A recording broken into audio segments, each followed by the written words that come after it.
Welcome back to the Hero Whispers, all of my fellow Supergirls out there. Thank you for joining us on the podcast. I have an amazing guest today, Miss Dale Troy, who we're going to learn more about, but she is a superhero all in her own right. She helps college women and men crush college stress, which is absolutely needed today. I'm so excited to talk to her. She's all, doing the same kind of work that we are, and there's a lot of it that people love. So we'll get to meet her and talk to her. But before that, just a little 411 about Supergirls. Me, Jeannie Marie, I'm the chief Supergirl and host of the podcast. I started Supergirls, which is a platform to inspire and empower young college women to launch from college to life and helping them with all of those tools they need to navigate the real world. And on the podcast, we get to speak to these young women. We get to meet them, hear about their stories, hear their voice, help them really get their footing ready to go, ready to launch. And time to time, I bring other people into the fold that I think could really help the community, aka Dale Troy. So that's where we are today. Before we start, I just want to say one more thing, give a little shout out to my group coaching program that we're launching in February for all of you juniors and seniors that may need a little extra love as you get ready to crush the real world. So it's going to be online, and there's going to be more about it out there on the line, in email, and also on my website and Instagram and all those good things. So keep an eye out. Stay tuned. If you know anybody that would be interested, please share the love. Okay, without further ado, let us introduce Miss Dale Troy. She is a mom to 3 daughters, a former lawyer, and former headhunter for lawyers. Some people call that a recovering lawyer. She's a graduate of Yale College and Yale Law School. Following her passion for healthy living, Dale became a health coach 6 years ago. She focuses on helping students and their parents manage the stress of college. Dale believes students do not have to suffer from unmanaged stress or feel overwhelmed. She teaches students how to successfully transition to college so they are more in control and have a positive experience. Her company is called Crush College Stress. So happy to have you. Welcome to the show, Dale. Thank you so much for having me. I'm really excited to be here. It is our pleasure to hear more about this fantastic business that you created out of the ether. It is so cool that you had a vision and you made it happen. I love when people do that, especially women, because we can stand in our power and really do that. So why don't can we start there? Can we start by giving our listeners some insight into how you got this amazing idea and, how you started it? Sure. I'd love to start there. Not going too far back, but I do want to mention that when I was a headhunter for lawyers, I loved coaching people. I loved the one-on-one relationship. I loved helping them make a positive change in their life. So with that as background, when I became a health coach, I was also looking for a way to do that. And as it happened, a friend of mine asked me to work with her senior in college who was having some nutrition issues. And I really loved working with her because she was got so much positive feedback from her, and she was having all these, great aha moments about how she should be eating and drinking more water and all those kinds of things. So I enjoyed working with her. It was great. And then I also saw my kids going through college and noticing how stressful it was. And as I read more about it, it became obvious that there's a real problem on college campuses with the increasing stress and anxiety and depression and so forth. And I felt that if kids could have the tools that I know about through my health coaching background, it would be just great. And it seemed like it's such a great fit for me to be able to work with students in that coaching relationship and help them improve their functioning in college and just have a much better experience. Well, thank God that you came. We should call you Saint Dale. Okay. I mean, this is what I'm saying. And the truth is, there is so much more than when you and I went to college. There's so much more, for whatever reason, anxiety and stress out there for these kids today. There's more competition, social media, blah, blah, blah.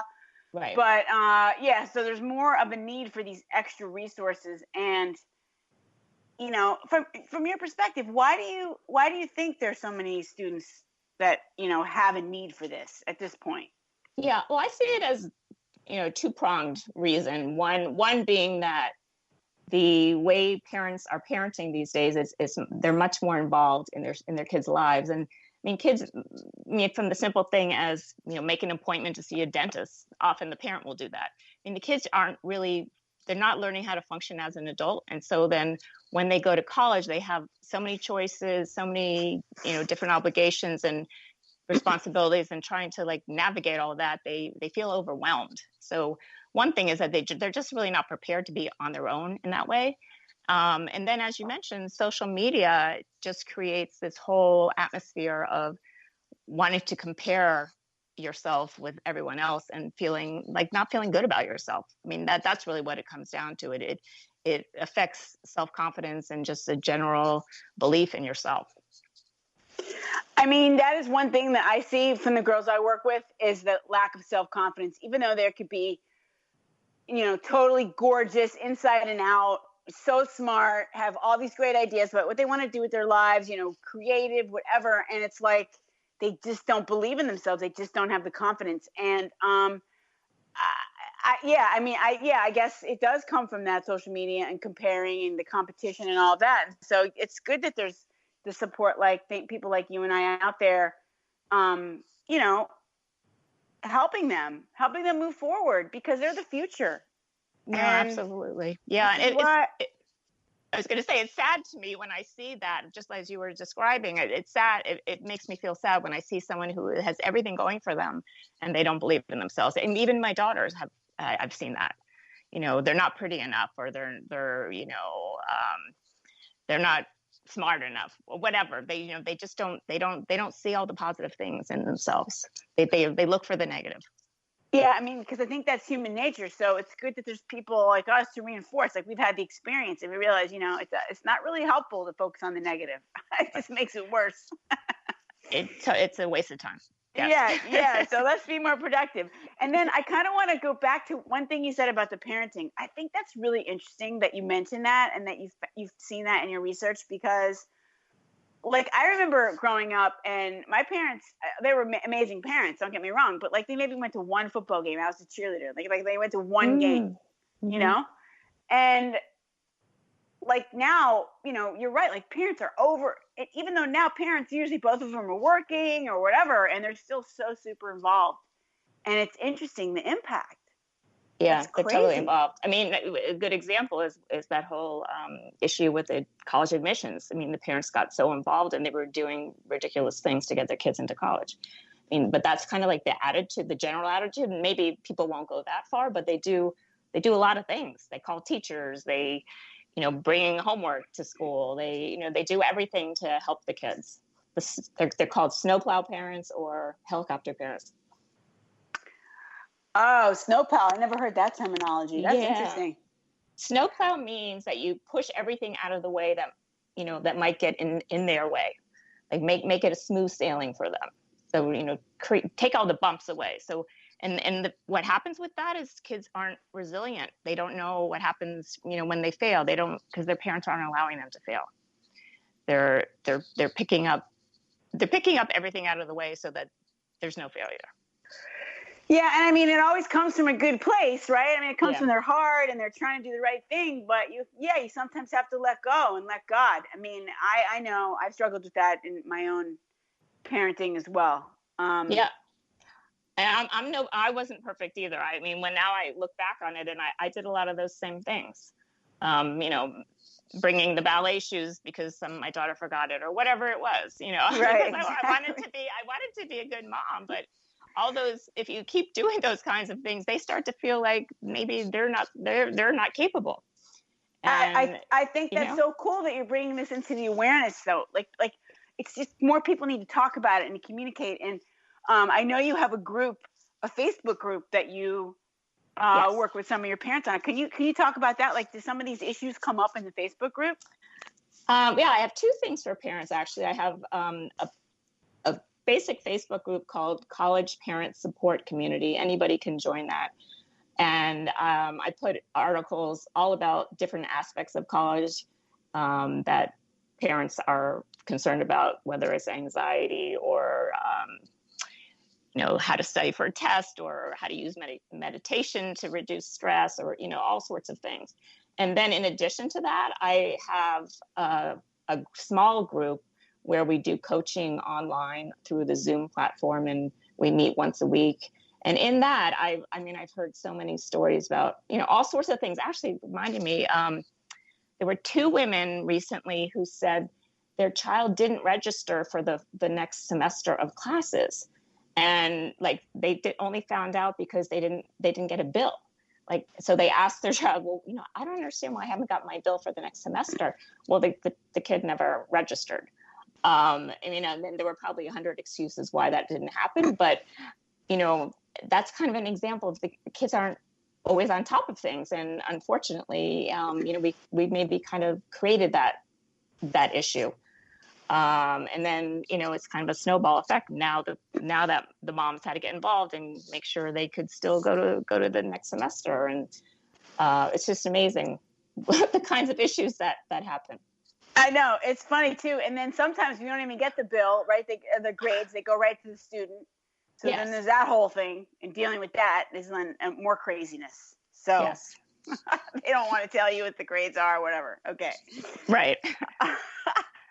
So, okay, well, I'm glad, I'm hoping that people can hear and, reach out to you and connect with you on Facebook. That would be amazing. But one thing I want to talk about is the fact that you made this a big kind of career pivot, because a lot of the girls that I work with, they don't know what they want to do. They think they want to do one thing, going back to parents, like parents are, kind of telling them to go in one path. They really want to do something else. But at the end of the day, it really doesn't matter as long as they get out there and just do their best and learn and grow. But, and they need to know that they can always, it's not forever. Whatever they do, it's not forever. And I think you are a great example of that. So can you talk a little bit about how you made that change? Yeah, actually, that's funny you say that, because maybe I was a bit ahead of my time. I only stayed in law for 4 years, and I kept trying. I went to 3 law firms in 4 years because I kept thinking, well, maybe it's just the law firm, maybe it's the environment. So I tried 2 big law firms, and that didn't seem right for me, and it was just too confining. I didn't like it, and then I tried a smaller firm. I didn't like that either. So then I realized, it's not the law firm, it's me. I need to do something else. And I tried to think about, what do I really enjoy? I enjoy working with people. I want to talk to people. I don't want to be looking at documents all day and doing research. So that's why I ended up being a headhunter for lawyers. Actually, what happened was I went to a headhunter for lawyers to just talk to them. And they were like, you know what, you're the perfect person to work here. So, and they only hired lawyers. Everybody who was a counselor there was a former lawyer. And the reason why it worked so well is that we understood what the law firm experience was like, and we could relate to the clients, and we could also relate to the partners when we were working with the partners to find the perfect, candidate. Yeah, for sure. Yeah. So that, I love that. I did it for 10 years. And I just loved working with people. So that I knew in my heart.